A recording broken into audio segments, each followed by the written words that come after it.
성경을 보면 수많은 사람들이 등장합니다. 그리고 그 사람들마다 어떤 색깔을 가지고 있습니다. 위대한 리더의 대명사로 모세가 등장하는데요. 그가 훌륭한 리더가 될 수 있었던 비결은 하나님의 준비된 사람이었다고 할 수 있습니다. 하나님께 쓰임받은 또 하나의 이유는 하나님의 타이밍을 만난다는 겁니다. 이스라엘 백성이 애굽에서 고통을 당합니다. 애굽의 왕조가 바뀌어지게 되고 요셉을 모르는 왕이 등장하면서 이스라엘 백성들이 중노동을 하게 되고 자녀들이 태어나면 그들을 죽이려고 합니다. 이스라엘 백성들이 하나님께 부르짖게 되고 그 부르짖음을 하나님이 들으시고 이때에 준비된 사람이 바로 모세였습니다. 모세를 보면은요, 그는 스스로 준비된 사람이었다. 또 하나는 하나님의 타이밍을 만났다. 이 두 가지가 함께 있는 겁니다. 모세는 출애굽 리더로 우리가 기억하는데요. 또 하나는 광야에서 율법을 체계화합니다. 이스라엘의 정체성을 새롭게 정립한다는 겁니다. 또 그의 사역은 바톤 터치를 잘합니다. 후임자 여호수아를 세웠습니다. 오늘 허락하신 새 땅에 들어가려면 이 찬양을 했는데요. 후렴부를 보면 여호수아 본받아 앞으로 가세 반복됩니다. 우리가 본받아야 할 여호수아의 신앙이 무엇일까? 여호수아에게도 영성이 있습니다. 그 영성이 무엇일까? 오늘 본문을 보면 여호와의 종 모세가 죽은 후에 여호와께서 모세의 수종자 눈의 아들 여호수아에게 말씀하여 이르시되 기록되어 있습니다. 한글 개역을 보면 여호와의 종 모세가 죽은 후에 여호와께서 모세의 시종 눈의 아들 여호수아에게 일러 가라사대. 모세는 여호와의 종 이렇게 기록이 되어 있는데 여호수아를 보면 모세의 시종, 모세의 수종자 이렇게 기록이 되어 있습니다. 모세는 하나님을 섬기는 사람이었다면 여호수아는 모세를 섬기는 시종이었습니다. 이게 단순한 차이일까요? 여호수아는 먼저 모세를 섬기는 사람이었는데 그는 그 현장에서 몸으로 배운 사람이었습니다. 하나님은 몸으로 배운 사람을 부르십니다. 신학교 다닐 때 교수님이 계셨는데요. 이제 그 교수님이 교회 사역을 하고 계십니다. 하시는 말씀이 있습니다. 학생을 가르치면서 많은 것을 배웠다고 생각할 수 있지만 목회 현장에서 배운 게 의외로 많이 있다. 교수로 있다가 목회를 하시는 분들의 공통적인 이야기가 그런 겁니다. 목회 현장이 쉽지 않고 또 목회 현장에서 배운 게 많이 있다. 그분들의 공통적인 이유는 무엇일까요? 공부는 현장에서 한다는 겁니다. 여호수아는 모세를 섬기면서 몸으로 훈련을 받았습니다. 배움에는 몸의 훈련이 있었습니다. 책상에서 운전면허 시험을 준비할 수 있습니다. 운전 기술은 이론으로 안다고 할지라도 몸의 훈련이 없으면 운전이 되지 않습니다. 손흥민 선수는 초등학교 3학년 때부터 아버지 손웅정 씨에게 축구 훈련을 받았습니다. 아버지도 축구 선수였습니다. 선수 시절 근육이 마비되면서 그는 축구를 할 수가 없었는데요. 그가 아들 손흥민을 가르치면서 나중에 인터뷰에서 이런 말을 합니다. 저와 흥민이는 1만 시간의 법칙을 믿어요. 언젠가 유럽에서 빛을 보고 월드컵에서 아들이 귀중한 골을 넣고 우리가 이기면 소원을 풀지 않을까요? 그가 1만 시간의 법칙을 말하는데 1만 시간의 법칙의 핵심이 있습니다. 학원 축구가 아니라 몸의 축구입니다. 우리는 자꾸 몸의 훈련을 하지 않고 머리로만 많은 것을 익히려고 합니다. 실상은 몸의 훈련이 강력한 힘이 됩니다. 여호수아는 모세의 수종자입니다. 수종자 언어가 메사라트인데요. 이것은 몸종을 말합니다. 그가 했던 일은 의미 있는 큰 일이 아니라 모세의 허드렛 일도 많았습니다. 성경을 보면 여호수아가 불평했다 이 기사가 한 군데도 나오지 않습니다. 여호수아는 철저하게 몸으로 배우면서 성장한 사람입니다. 현장을 보면 몸으로 배우는 사람이 있습니다. 하지만 몸으로 배우지 못하고 성장에 멈춘 사람도 많이 있습니다. 여호수아는 좋은 태도를 배운 사람이었습니다. 여호수아가 몸의 훈련을 몸종으로 수종자로 받게 되고요. 그 몸의 훈련을 받을 수 있었던 이유가 무엇인가? 그 안에 건강한 지각력이 있었기 때문입니다. 모든 상황에는 그 일을 하는 사람의 각자가 가진 지각력이 있습니다. 그리고 어떤 지각력을 가지느냐에 따라서 힘은 달라집니다. 여호수아는 모세와 함께 있을 때 가나안 지각력이 있었습니다. 모세가 가진 비전을 그가 깨닫고 있었다는 겁니다. 그리고 그 지각력을 알아차리는 현장이 있었습니다. 우리도 어떤 지각력을 가지고 있느냐, 그 상황 속에서 무엇을 알아차리느냐에 따라서 그 일을 할 때 몸의 훈련이 달라집니다. 삶의 현장에서 어렵고 힘들 때 있습니까? 하나님을 지각할 수 있기를 소망합니다. 내가 하나님을 지각하면, 하나님을 알아차리면 그 상황 속에서 하나님의 기운을 경험하게 됩니다. 여호수아는 하나님을 섬기기 이전에 모세를 섬긴 사람이었습니다. 모세를 통해서 하나님을 섬겼습니다. 이게 그의 건강한 지각력입니다. 우리는 하나님을 섬긴다고 합니다. 예수님은 말씀합니다. 작은 소자를 섬기는 것이 나를 섬기는 것이다. 이게 예수님의 지각력입니다. 어린 소자를 통해서 하나님을 섬기는 알아차림입니다.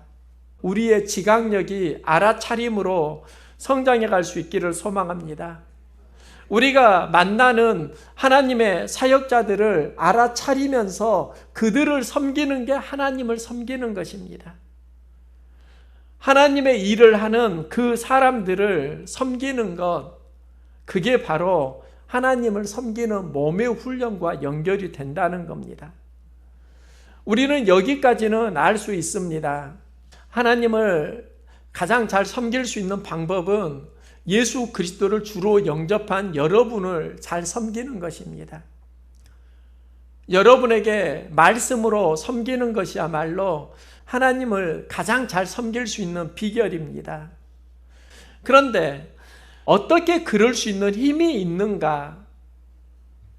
몸에는 몸의 훈련이 있어야 되고 지각력에는 머리에는 하나님을 알아차리는 영성이 있어야 되는데 마음에 있어야 하는 것이 무엇인가?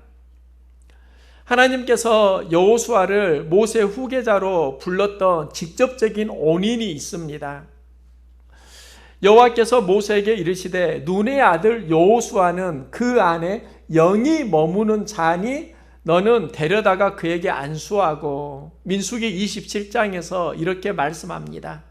모세에게 여호수아를 리더로 세우라고 하실 때 그 안에 영이 머무는 자이니, 여호수아 안에 어떤 영이 머물렀다.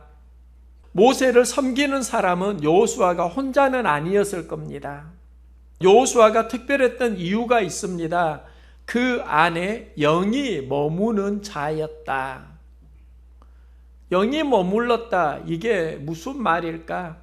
개역 한글을 찾아보니까요, 신에 감동된 자니 이렇게 번역이 되어 있습니다.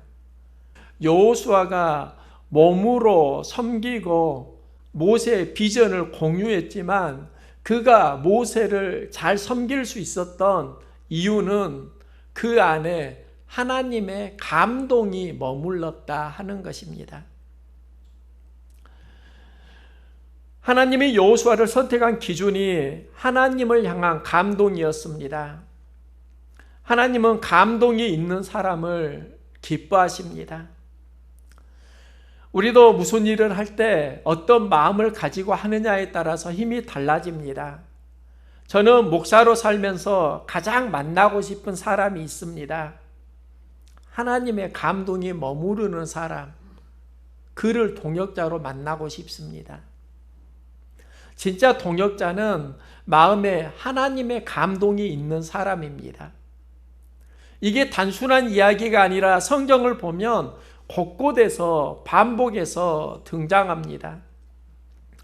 요셉은 애굽에 노예로 팔려가게 되고 그가 이방 나라에서 총리가 되는데 애굽 왕이 요셉을 세울 때 하는 말이 있습니다.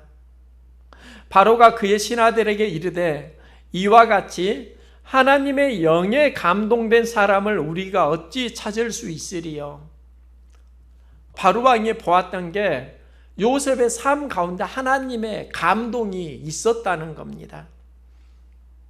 너와 같이 명철하고 지혜 있는 자가 없도다. 너는 내 집을 다스리라. 요셉 안에 하나님의 감동이 있으니까 왕이 그걸 보고 그에게 애굽의 총리로 발탁을 시키는 겁니다.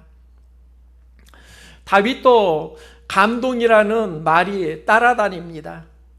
마태복음 12장 36절에 다윗을 언급하는데 다윗이 성령에 감동되어 친히 말하되, 사무엘하 16장 13절에는 다윗이 여호와의 영에게 크게 감동되니라. 다윗 안에도 하나님의 감동이 있었다는 겁니다. 마음에 하나님의 감동이 있으면 그를 하나님께서 사용하십니다. 법궤가 다윗성에 들어올 때 다윗이 춤을 춥니다. 그 안에 감동이 있으니까 춤이 나옵니다. 예루살렘 성전을 지을 때도 그 안에 성전을 사모하는 감동이 있습니다. 우리가 무슨 일을 하려고 하면 하고자 하는 그 일에 감동이 있기를 소망합니다. 우리가 그리스도인이라고 하면 하나님을 향한 감동의 마음이 있기를 소망합니다. 감동이 살아나면서부터 사역이 살아나는 것이고 감동이 죽어가면서부터 힘을 잃어가는 겁니다. 광야에서 성막을 짓습니다. 광야는 매우 척박한 땅입니다. 그 성막도 어떻게 세워지게 되는가? 마음이 감동된 모든 자와 자원하는 모든 자가 와서 회막을 짓기 위하여, 마음에 감동이 있으니까 회막을 지을 수 있도록 하나님께 드렸다는 겁니다. 하나님의 성전 예루살렘이 무너지게 되고 다시 그 성전을 재건하는 많은 사람들이 있는데 성전을 어떻게 재건하는가? 에스라 1장 5절에 이에 유다와 베냐민 족장들과 제사장들과 레위 사람들과 그 마음이 하나님께 감동을 받고 올라가서 예루살렘의 여호와의 성전을 건축하고자 하는 자가 다 일어나니, 무너진 성전을 재건하는 사람들도 마음속에 감동이 있었던 사람들입니다. 하나님의 나라는 마음에 감동이 있는 사람을 통해서 이루어집니다. 감동의 언어가 히브리어 라브사입니다. 라브사는 옷 입히다 라는 의미를 가집니다. 옷 입히다, 에베소서에서 성령의 전신갑주를 취하라고 말씀합니다. 우리의 전 인격이 하나님의 영으로 입혀지는 것, 이게 감동이고 라브사입니다. 성령의 전신갑주로 옷을 입으면 우리 마음속에 감동이 찾아옵니다. 여호수아가 모세를 섬길 때 하나님의 영이 그 안에 있었다는 건 감동이 있었다는 겁니다. 성령의 전신갑주를 힘입어서 모세를 섬겼다는 겁니다. 섬기는 그 현장을 보면은 감동으로 섬기는 그가 가장 강력한 섬김자입니다. 사역을 하면서 다양한 분들을 만납니다. 가끔은 극동방송에서 우리 선운교회 설교를 듣고 연락을 주시는 분들도 있습니다. 찾아와서 헌금해 주시는 분들도 몇 분 계셨습니다. 그때는 몰랐는데 지금 생각을 해보니까 모두 다 공통점이 있었습니다. 말씀을 듣고 감동이 되었다는 겁니다. 감동이 되니까 힘이 생기는 겁니다. 하나님의 영이 충만할 때 느끼는 그 감정, 그 감동이 우리 안에서 소멸되지 않기를 소망합니다. 여호수아가 그런 사람이었습니다. 청년 시절에 여호수아 행진을 했던 기억이 납니다. 약속하신 땅으로 들어가는 가나안을 정복하기 위한 믿음의 행진, 여호수아 행진을 하곤 했는데요. 여호수아 행진이 무엇을 의미하는 것일까? 우리가 목표를 정해놓고 몸으로 걸어가는 그게 여호수아 행진일까요? 보다 본질적인 건 여호수아가 그 상황 속에서 품었던 그 마음이, 그 영성이 무엇인가를 보는 겁니다. 우리도 여호수아 행진을 어떻게 하면 할 수 있을까? 이런 고민을 하면서 저에게 다가오는 깨달음이 있습니다. 삶을 보면 거울 신앙이 있습니다. 자신을 보는 겁니다. 거울 앞에서 울고 있는 나를 볼 때가 있었습니다. 너무나 초라한 나를 볼 때가 있었습니다. 물론 웃을 때도 있고 기뻐할 때도 있지만 어떤 때는 거울 앞에서 울고 있는 내 자신을 볼 때 있었습니다. 그런데 지금 중요한 것은 거울 속에 비치는 내 모습보다 그 모습을 나는 어떻게 보고 있느냐, 이거더라고요. 이게 렌즈 신앙이라고 할 수 있습니다. 상황을 어떻게 보느냐가 렌즈 신앙입니다. 여호수아는 가나안 정탐을 할 때 자신이 가진 렌즈 신앙을 말합니다.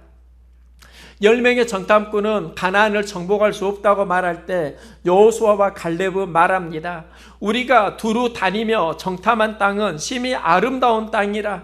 여호와께서 우리를 기뻐하시면 우리를 그 땅으로 인도하여 들이시고 그 땅을 우리에게 주시리라. 이는 과연 젖과 꿀이 흐르는 땅이니라. 여호와를 거역하지는 말라. 또 그 땅 백성을 두려워하지 말라. 그들은 우리의 먹이라. 그들의 보호자는 그들에게서 떠났고 여호와는 우리와 함께 하시느니라. 그들을 두려워하지 말라. 말씀을 통해서 가나안을 보고 해석했다라는 이야기입니다. 정탐꾼이 가나안을 보았을 때 정보는 동일합니다. 젖과 꿀이 흐르는 땅입니다. 가나안에는 여러 성읍이 있고 또한 건장한 네피림 족속도 있습니다. 그리고 걱정되는 부분도 있습니다. 그런데 그 거울 신앙은 동일했을지 모르지만 그 상황을 보는 렌즈 신앙은 서로 달랐습니다. 10명의 정탐꾼은 자신의 지각력을 가지고 가나안은 강하고 견고해서 우리가 정복할 수 없다고 말합니다. 이때 여호수아와 갈렙은 정복할 수 있다고 합니다. 이유는 하나님의 말씀을 통해서 가나안을 본 것입니다. 이게 말씀이라는 렌즈가 있었습니다. 우리의 삶 가운데도 말씀으로 보는 렌즈가 우리의 믿음 가운데 있다고 하면 상황 해석력은 달라질 것입니다. 힘이 달라질 것입니다. 평범할 수 있는 한 가정의 이야기입니다. 남편이 회사에 다니고 술을 즐겨 먹습니다. 아내 김연숙 집사는 결혼하고 술 먹고 집에 늦게 들어오는 남편을 보면서 시간이 지나니까 서서히 미운 감정이 싹트기 시작했습니다. 그렇게 10여 년을 살면서 또 한편으로는 남편을 전도해야 하는데, 그래서 믿음의 최선으로 나름대로 노력하는데 남편은 얼핏 하면 왜 교회 다니면서 이것도 이해 못해? 그러면서 자꾸 핀잔을 주면 화나는 일도 많았습니다. 그날 또 남편은 술을 먹고 왔습니다. 넥타이도 풀지 않고 침대에 누웠습니다. 아내 김현숙 집사는 순간 화가 나고 신경질이 났습니다. 그날 새벽에 목사님 설교가 생각납니다. 범사에 감사하라. 감사하라. 감사하라. 주님 주시는 마음으로 침대에 술 먹고 넥타이도 풀지 않고 누워있는 남편을 다시 보기 시작했습니다. 감사의 고백을 찾아보았습니다. 말씀이라는 렌즈로 남편을 다시 보는 겁니다. 몇 가지 감사의 조건이 생각납니다. 술은 먹어도 남의 집 안 가고 우리 집 잘 찾아오니까 고맙소. 힘들어도 직장 잘 다니고 또 가정에 돈을, 경제적인 힘을 주니까 고맙습니다. 감사합니다. 술 먹고 주정 부리지 않고 이렇게 곤히 자니까 감사합니다. 마음은 엉망이지만 감사 고백을 하면서 남편의 넥타이를 풀어주었습니다. 양복을 벗겨주었습니다. 그리고 주님의 마음으로 최선을 다해서 남편을 섬겨주었습니다. 돌아오는 주일이 되었습니다. 그 가정에 이상한 일이 일어납니다. 주일에는 남편이 늦게까지 잠을 자는데 일어나서 양복을 입는 겁니다. 아내에게 교회에 가자고 합니다. 결혼하고 10년 만에 김 집사 부부가 처음으로 교회에 함께 가게 되었습니다. 목사님이 김 집사 남편에게 물었습니다. 아내가 김 집사가 계속 기도했습니다. 오늘 기도 응답을 받았네요.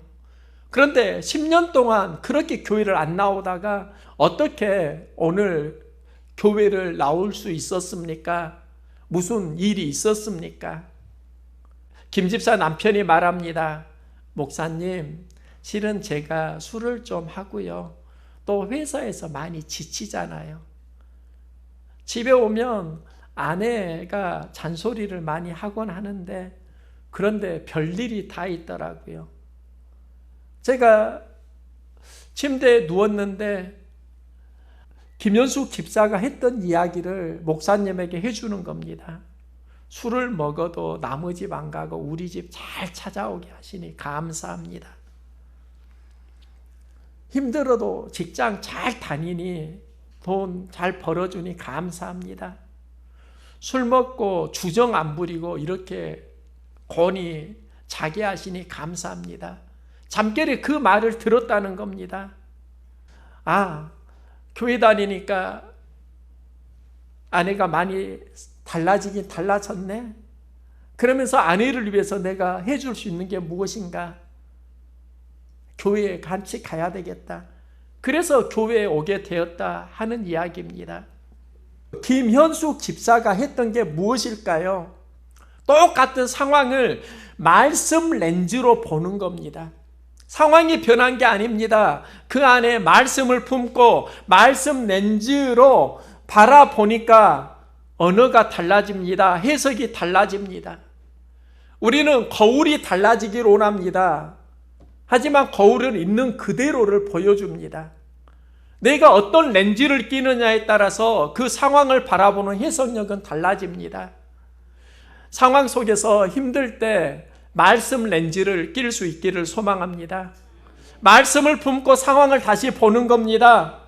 여호수아에게 그게 있었습니다. 여호수아는 가나안 정탐에서 말씀을 품고 상황을 봅니다. 또 모세를 시종으로 수종자로 섬길 때도 모세를 섬기는 것이 하나님을 섬기는 것이다. 그래서 그 안에 감동이 있습니다. 또 모세가 품었던 가나안 비전을 그는 알아차립니다. 그 지각력을 가지고 모세와 동역했던 겁니다. 그렇게 모세를 섬기는 여호수아를 하나님이 보셨고 여호수아 안에 내 영이 머무는 자이니. 그러면서 모세 다음에 리더로 세워 가시는 겁니다. 우리는 무엇을 보느냐, 이게 중요하다고 생각하는데요. 그 무엇을 어떻게 보느냐가 훨씬 더 중요할 수 있습니다. 우리가 말씀이라는 렌즈를 끼고 보면 그 어떻게가 새로워진다고요. 하나님의 약속을 품고 보면 상황이 달라진다고요. 그러면서 우리는 몸으로 배울 수 있습니다. 그 현장에 하나님의 감동이 우리에게 있는 겁니다.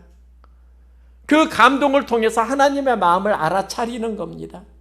이게 여호수아의 영성이었고, 이 영성이 있으니까 여호수아를 주목하신다고요. 하나님이 여러분을 주목하십니다. 진짜 주목하십니다. 무엇을 경험하느냐를 주목하시는 게 아니라 그 경험 속에 하나님의 영이 머무르고 있는가, 하나님의 감동이 있는가, 그 상황 속에서 하나님을 알아차리고 있는가, 그 안에서 몸의 훈련을 하고 있는가, 하나님이 주목하십니다. 우리가 하나님 앞에 여호수아 본받는 삶이 있기를 소망합니다. 예배자 삶이 있기를 소망합니다. 예수님 닮는 삶이 있기를 원합니다. 우리가 최선을 다해서 하나님 앞에서 믿음으로 살아가게 되면 하나님께서는 때가 되면 우리를 통해서 하나님의 계획하심을 이루어 가실 것입니다.